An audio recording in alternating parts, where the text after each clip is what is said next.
Hello all, this is Kumar Chandan. Welcome to stock fixers. बात करेंगे option strategy की। Option buying के लिए सही स्ट्राइक प्राइस कैसे सेलेक्ट करें और बाकी किन किन चीज़ों का ध्यान रखें वीकली ऑप्शन को ट्रेड करते वक्त। वीडियो को पूरा देखिएगा और अगर आप चैनल पर नए हैं तो सब्सक्राइब कर लीजिएगा, क्योंकि बहुत ही शानदार दमदार वीडियो आने वाले हैं आगे। हम लोग इस वीडियो में सेंसेक्स के वीकली ऑप्शन की बात करेंगे और इस सेम तरीका आप चाहे तो निफ्टी और बैंक निफ्टी पे भी लगा सकते हैं। तो सेंसेक्स का जो लॉट साइज है वो 10 का है। जब कभी भी आप इसको बाई करेंगे या सेल भी करते हैं तो आपको 10 के मल्टीपल में शेयर मिलेंगे, तो वो 10 का एक लॉट बन जाएगा। मतलब एक लॉट आप ले रहे हैं तो उसमें 10 शेयर सेंसेक्स के आ जाएंगे। सेंसेक्स के ऑप्शन को ट्रेड करने के लिए दो तरीके हैं और वही तरीका आपको निफ्टी बैंक निफ्टी में भी मिलेगा, कॉल और पुट ऑप्शन। सेंसेक्स को ट्रेड करने का दो तरीका है, कॉल ऑप्शन और पुट ऑप्शन। इन दोनों ही ऑप्शन को दो तरीके से ट्रेड किया जा सकता है, ऑप्शन बाइंग के थ्रू और ऑप्शन सेलिंग के थ्रू। लेकिन इस पार्टिकुलर वीडियो में हम लोग बात करेंगे ऑप्शन बाइंग की। कोई भी स्ट्राइक को हम लोग सिलेक्ट करें, ऑप्शन बाइंग के लिए हमें स्ट्राइक प्राइस सिलेक्ट करनी होती है, जो काफ़ी इंपॉर्टेंट थिंग है। लेकिन कोई भी स्ट्राइक हम लोग सिलेक्ट करते हैं तो उसमें एक चीज़ का ध्यान दीजिएगा कि जो भी आप ऑप्शन स्ट्राइक को सिलेक्ट कर रहे हैं वो लिक्विड हो। तो इसको कैसे फाइंड आउट करेंगे? देखिए, दो तरीका से इसको आप फाइंड आउट कर सकते हैं। ऑप्शन कॉलम में, ऑप्शन टेबल में आप OI कॉलम को चेक करें। अगर वहाँ एक्टिविटी ज़्यादा हो रही है तो वो ऑप्शन हमारे लिए लिक्विड है। वॉल्यूम कॉलम को भी चेक कर सकते हैं, ज़्यादा वॉल्यूम हो रहा है तो वो हमारे लिए लिक्विड है और सही ऑप्शन है ट्रेड करने के लिए। देख, लिक्विडिटी हम लोग क्यों देखते हैं जनरली? देखिए, ऐसा अगर हम लोग इन लिक्विड ऑप्शन में फंस जाए तो बाइंग और सेलिंग में हमें दिक्कत आएगी। इस वजह से हम लोग लिक्विड ऑप्शन को सिलेक्ट करेंगे और जहां लिक्विडिटी होगी वहां बाइंग और सेलिंग में हमें दिक्कत नहीं आएगी। इसलिए हम लोग पहले लिक्विडिटी को चेक करेंगे।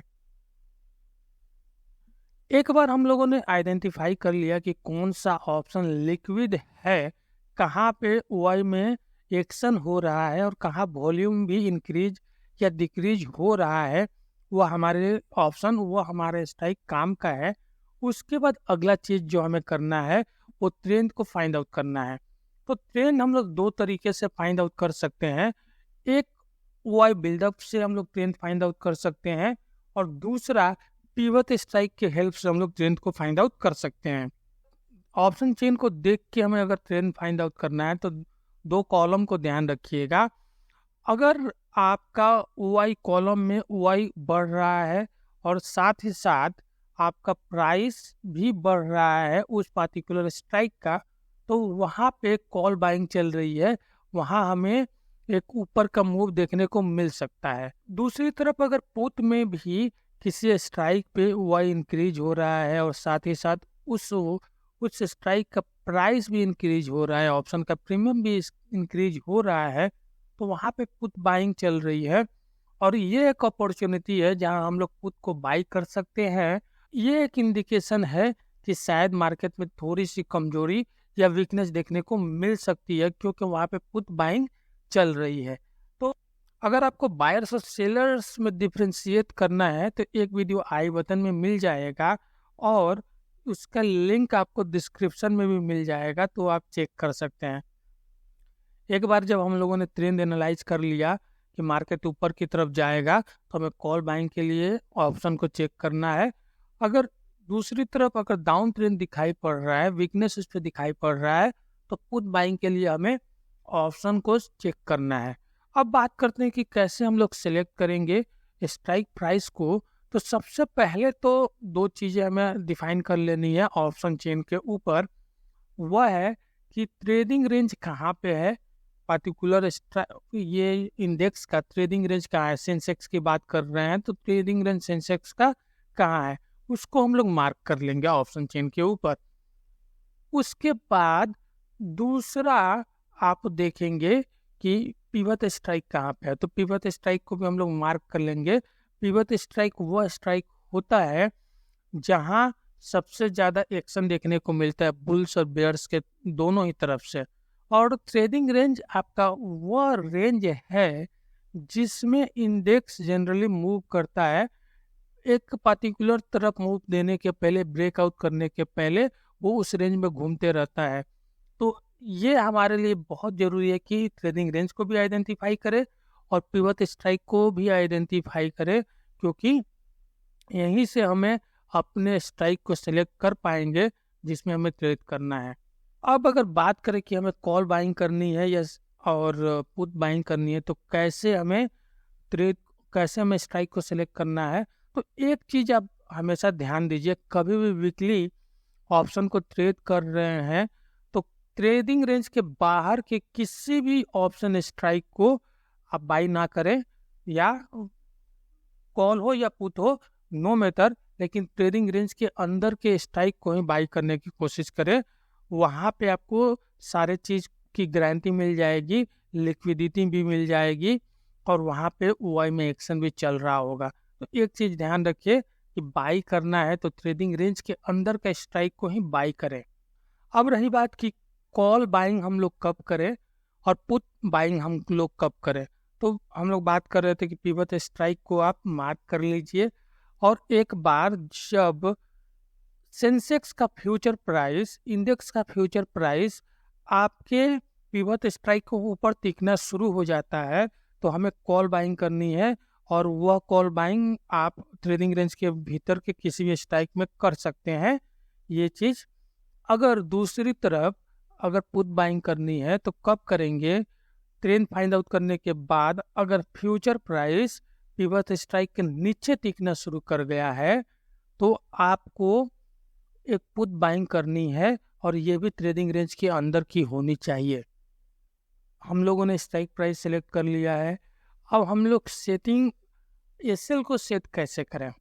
तो देखिए, जब भी आप पहला कोई भी ऑप्शन ले, कॉल बाइंग या पुट बाइंग, तो हम पिवट स्ट्राइक को देख के लेंगे। अगर पिवट स्ट्राइक के ऊपर टिकना शुरू किया तो कॉल बाई हम लोगों ने लिया है, तो हमारा जो एसएल होगा इस पिवट स्ट्राइक के नीचे होगा।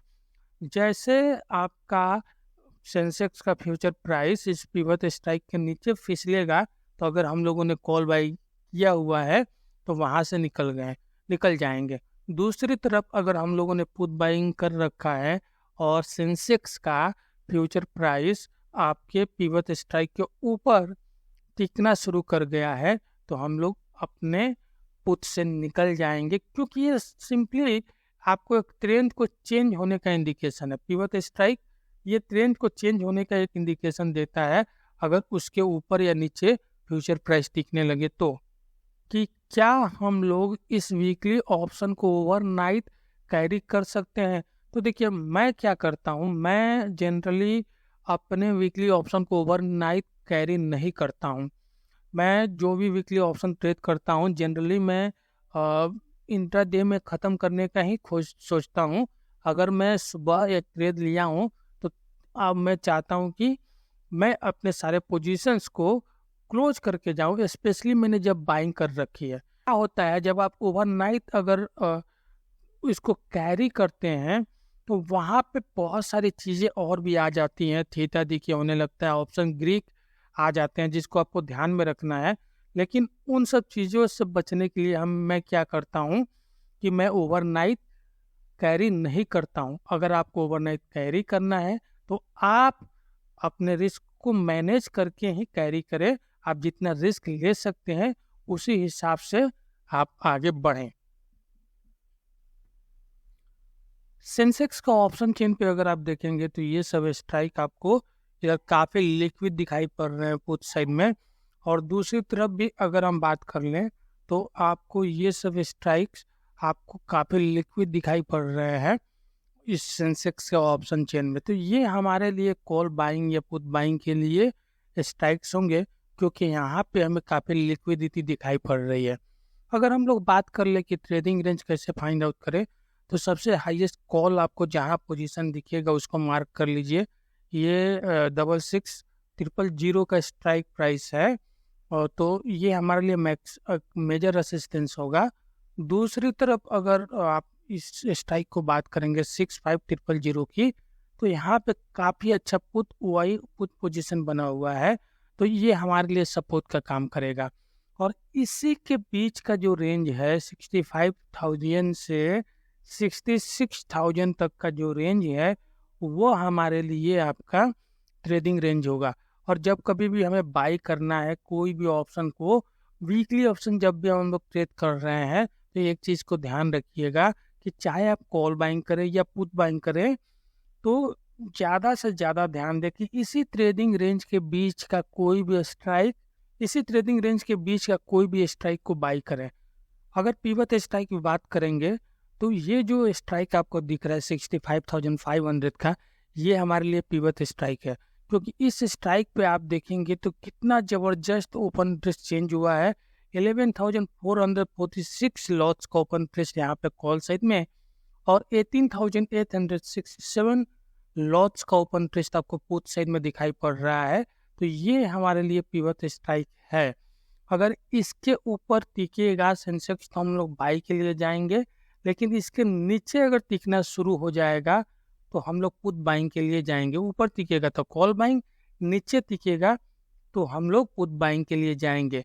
एक और चीज़ हम लोग ट्रेंड की बात कर रहे थे कि आप इस स्ट्राइक पे देखेंगे, इन सब स्ट्राइक पे देखेंगे तो ओपन इंटरेस्ट ऊपर की तरफ जाता हुआ दिखाई पड़ा है, प्लस ये प्रीमियम का जो प्राइस भी है ऊपर की तरफ जाते हुए दिखाई पड़ा है। ये एक इंडिकेशन है कि पुट बाइंग चल रही है।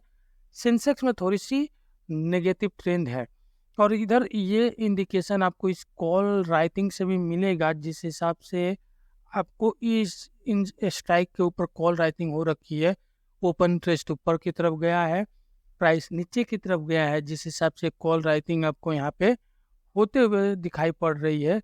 एक इंडिकेशन है कि ये नेगेटिव ट्रेंड आपको दोनों ही तरफ से दिखाई पड़ रहा है।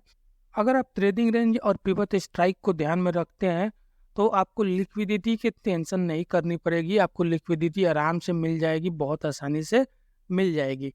अगर इस पिवट स्ट्राइक की बात करें और इसे और टारगेट सेट करने की बात करें, तो हम लोगों का अगर ये नीचे टिकना शुरू हो रहा है, अगर हम लोग पुट अपने बाइंग कर रहे हैं, तो इसके ऊपर जब सेंसेक्स टिकना शुरू हो जाएगा तो हम लोग निकल जाएंगे, वो हमारे लिए ऐसे हिट होगा।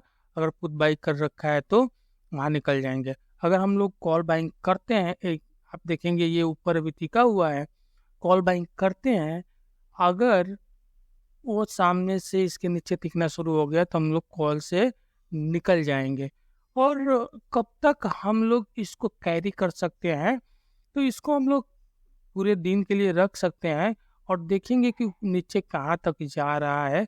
आप देखेंगे कि जब भी ये नीचे टिकना शुरू होगा तो आपको 100 पॉइंट की मूव आपको देता जाएगा। आप चाहें तो अपने एसएल को उस 100 पॉइंट के लेवल से डिक्रीज करते जाएं, अपने ट्रेल एसएल करते जाएं। अगर ये 100 पॉइंट नीचे गिर के 6544 के नीचे टिकना शुरू हो जाता है तो आप अपना एसएल इधर रखें। इसके नीचे अगर ये 6533 के नीचे टिकना शुरू हो जाता है तो आप अपना एसएल इसके नीचे करना शुरू 6544 के ऊपर ला सकते हैं।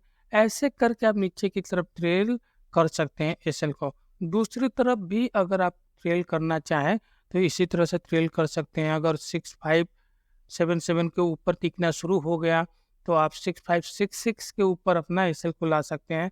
100 पॉइंट का आप चाहे तो एसएल रख सकते हैं सेंसेक्स के ऊपर।